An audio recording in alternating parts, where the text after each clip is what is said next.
Hi everyone, in this video, I will show you how to add PayPal to Temu. First of all, open the Temu app. Scroll down and select any product that you want to purchase. Now tap on Add to Cart.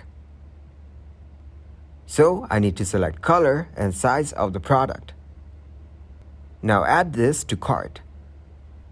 Next step is to go to your cart. From the checkout, select PayPal.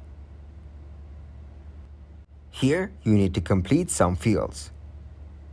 This includes your necessary information like country, name, phone number, zip code, etc.